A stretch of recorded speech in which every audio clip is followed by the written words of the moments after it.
Hello, this is a video I've wanted to make for some time. Some of my videos are spontaneous, so just thoughts that I have at a particular time. Other videos are a little bit more planned out in a sense. This is one such video. It's about the issue of immigration, and I am using a Wikipedia source, but I know Wikipedia can be flawed, so I've just double checked some of the resources that the person has used to supply the data.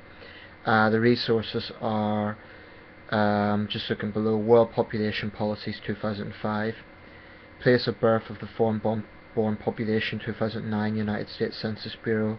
There's various UN reports in there, so it's a wide variety of different sources. A lot of them are official governmental sources. This is a link I want to make because I think it relates to the subject I'm talking about.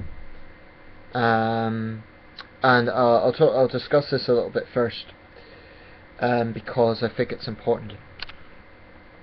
You know, right now in the UK, immigration is a very hot topic. It often is, but particularly now with the European elections going on.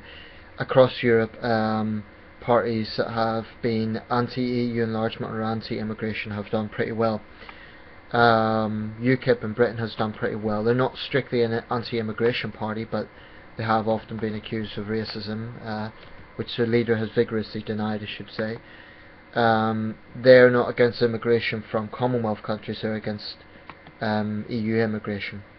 But I just mention that because it's sort of rekindled this debate. According to this study, and it makes pretty interesting reading actually, some of it surprises me. This, in terms of overall number of immigrants, the number one country is the United States. That doesn't really surprise me. Russia is number 2. That does surprise me. Germany 3, Saudi Arabia 4, United Arab Emirates 5, UK 6, France 7, Canada 8, Australia 9, Spain 10, Italy 11. That's by the number of immigrants.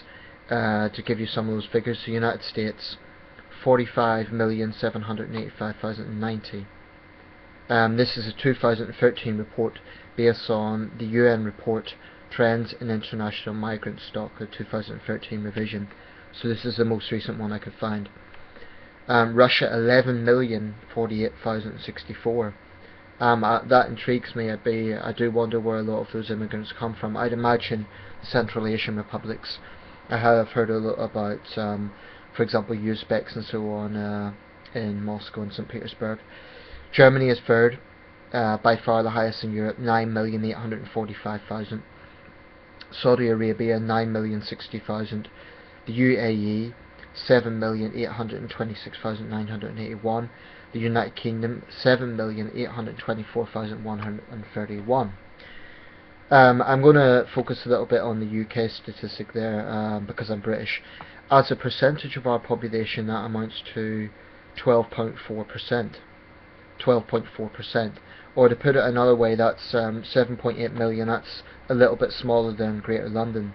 If you imagine the entire population of Greater London, that's a little bit smaller. So we have about 64 million people in this country, 7,824,000 foreign-born residents. I think the key here, though, is not the overall numbers, because when I say the UK is 6th, already a lot of Britons will be like, oh, there you go, we're letting in far too many people. The important thing, though, is to actually look at it as a percentage of population. Now, it's still quite high, 12 point, let me get the exact figure there, 12.4%. To put that in context, we are similar in percentage terms, I'm not talking about overall terms, in percentage terms to Libya and French Polynesia. In other words, Libya as a country has approximately the same proportion of immigrants in relation to its population as the UK does. It's got much fewer immigrants, but it's also got a much smaller population. So many things, when you look at studies, has to be about proportion. You can't just look at overall figures and assume that that represents the whole picture. So even though we're 6th in the world, in terms of proportion rates, we're actually only somewhere around the middle. There's many countries in the world that have a much higher proportion of immigrants to their national population than Britain. So that is an important fact. In fact, the number one country in terms of proportion of foreign-born citizens, according to this study, is actually, well, the Holy See, Vatican City. It's 100%, but I think that's a slightly exceptional case. The United Arab Emirates, it's 83.7%. 83.7% of that country is foreign-born, and that is 7.8 million. So it's almost the entire country is foreign-born citizens. Other places that are pretty high, i.e. over 50%, tend to be smaller countries actually. Bahrain, Macau, and dependencies as well, I should say. Bahrain, Macau, Andorra, Kuwait, Monaco, they all have very, very high proportions.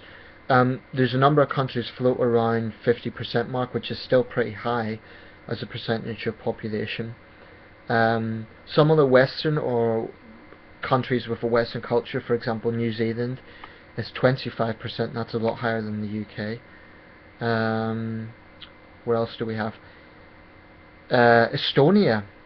Now that's interesting, actually has a higher proportion than the UK does. Often there's a perception in this country that East Europeans are coming into Britain, but that's interesting. That shows there's East European countries. Croatia is another one, 17.6%, that actually have a high percentage of their population that is foreign-born. The US is 14.3%. By the way, the lowest figures, and this doesn't surprise me because it's always been my perception, but the lowest figures are actually some countries in the Far East. China, as a percentage of population, is the lowest in the world. 0.1% of China is foreign-born. The figure according to this is 848,511 immigrants in China. I suspect a lot of them will be people working in China, whether they be contractors or English teachers, like what I done.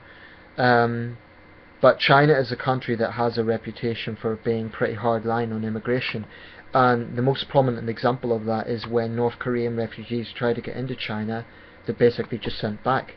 European countries would be a lot more compassionate. And I'm not saying that as, to try and stir up anything. I'm just saying it as a basic fact. China is not a compassionate country when it comes to that sort of immigration.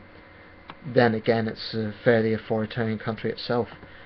And China doesn't give a damn about human rights in terms of protecting foreigners who are trying to flee persecution.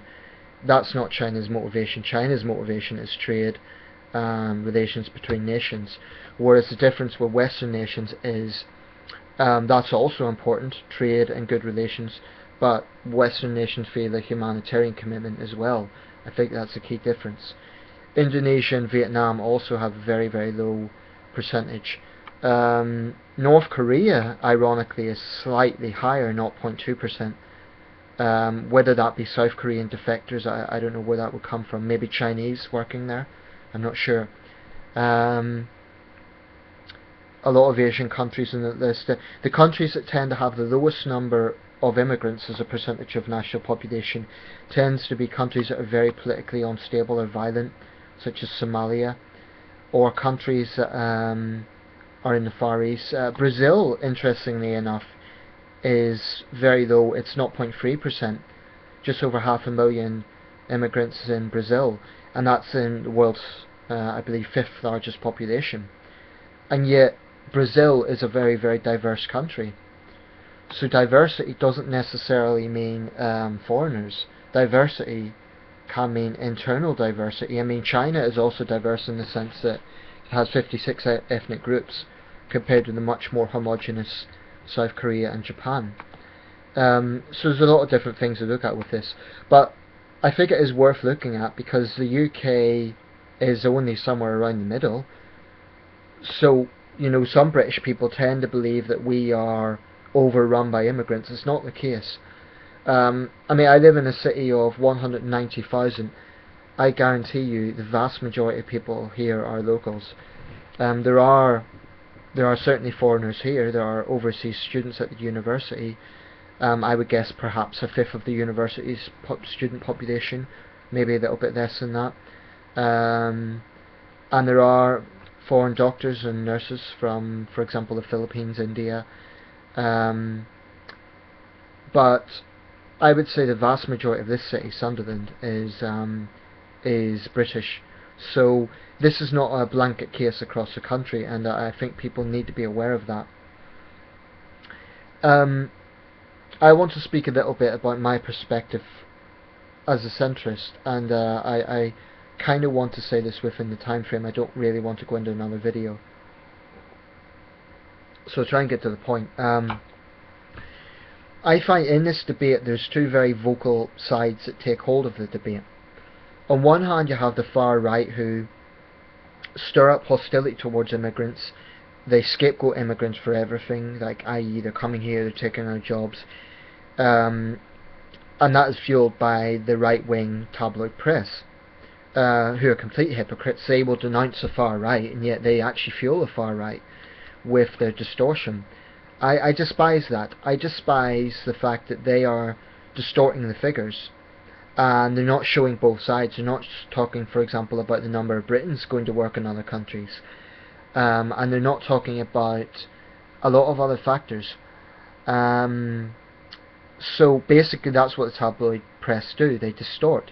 And I think distortion, wherever you have distortion, you can't have a proper debate about any subject if you have blatant distortion.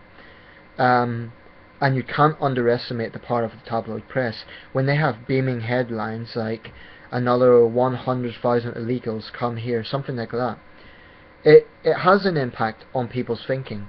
It does provoke a sort of nationalistic hysteria. And it does make me uncomfortable. I don't like it. I personally have a lot of friends from other countries. I am in communication with people who are refugees and immigrants, and I do feel uncomfortable when I see sources, whether it be far-right parties or the tabloid press, who are trying to stir up hostility against those people, and it does make me very uncomfortable, especially when they ignore things like that. For example, that so many immigrants actually go to other countries. It's not a case that Britain's being overwhelmed and other countries aren't. I do think Western countries do take more than their burden. I do think countries like China should take more responsibility on this, because China is a stable country politically. It's not in a state of war. They would argue, oh, we're overpopulated, but actually population density in China is not as high as people think, and it's certainly not as high as some countries. It's not much different from Britain, actually. Density I'm talking about. Chinese people will say, oh, we have a huge population, but it's also a huge area. So I do think China and Japan and South Korea should fulfill their obligations a bit more and take on more immigrants seeking a better life, and refugees and asylum seekers. Now clearly China may not be the best example because its own human rights record is dubious at best, but certainly a democracy like Japan or South Korea, I do think they should take more responsibility on this, because they're wealthy, prosperous countries. I don't really see them having any excuse for not doing so. And from my line of thinking, they should take in people from the nearest conflict zones, for example Myanmar, because that's a lot closer geographically to those countries than it is to European countries. In other words, someone fleeing persecution in Myanmar, they should get refuge in the nearest safe state. Now I know the Rohingya Muslims have tried to do that in Bangladesh and have been turned back. Shamefully, the Bangladeshi president at the time said, send them to Britain. Well, her attitude just showed that she wasn't going to take responsibility for it, and I think that's disgraceful. But that's an example whereby some countries do not take the responsibility that they should. So I do think sometimes the burden is put on Western countries, although, like I say, we need to be aware of what the actual figures are and not exaggerate, because the UAE takes far more many people than Britain. So that's one side. I don't like the sort of distortion that the far right uses, and I can imagine from a refugee's point of view, someone who's fled war or persecution, to come here and then face that sort of thing again. Basically, it's horrendous. And also, there's a lot of myths spread around about refugees that they live lives of luxury. There is definitely flaws in the system that need to be improved, but I really wish some of these people would live in the shoes of a refugee for one day if they think it's a simple situation. Just for the record, I am someone who has worked and travelled abroad, just in case anyone misinterprets that. At this point, I want to address the other side of the coin, which frustrates me just as much and makes me just as uneasy in some ways, and that is reactionary, hard left neoliberal types who basically they want to swipe this issue under the carpet. They don't even think there should be debate about it. If they had their way, it would just be a non-topic. It wouldn't be discussed, and I think that is just ridiculous. The idea that if someone is concerned about immigration, then they're some sort of neo-Nazi, to automatically make that parallel is just odious. It's arrogant, and it really bugs me, because they use the magic R word whenever they come across someone who takes a different view from them on this subject, and it really, really bothers me, because it's actually a problem for free expression. You know, if we are dealing with a situation whereby any time anyone questions immigration, they're branded a racist by these smug neoliberal types, that bothers me, because that is not democratic. And it's also ignorant, because there are problems associated with immigration. It's undeniable. I believe that there is a place for immigration in this country. I am not anti-immigration at all. I think it can produce lots of benefits for this country, certainly in terms of skills that you would get, for example, in hospitals, in so many other areas that are a benefit to this country. The other side of the coin is you do get some people coming here who have no interest in integrating, no interest in assimilating, and they basically don't respect their host nation. I do notice that, and I do think it's a problem. Assimilation is essential for this, and it's mutual responsibility. As a nation, we shouldn't be nationalistic and pander to the far right, but at the same time, it is in no way racist to ask that people who want to come here abide by the logic of when in Rome, do as the Romans do. It's not a racist position to take. It's a common sense position to take. So some of the things Nigel Farage has been criticised for is ridiculous, because they're completely human sentiments. Things like, you know, he was criticised for, if you heard a lot of non-English voices on a train, would you feel uneasy? I think many people would. So for the smug left-wing press to accuse him of being racist for that is just odious, and to me it just demonstrates their utter arrogance on this subject, and ignorance for that matter. So as a centrist, I honestly think there's two legitimate points of view of this. The far right is dangerous, and I hate what they do, but at the same time it doesn't mean that simply talking about some important issues connected with immigration, it does not make someone a racist. We need to stop shouting people down anytime they have a view on this, because that really pisses me off as well. So that's basically my centrist outlook.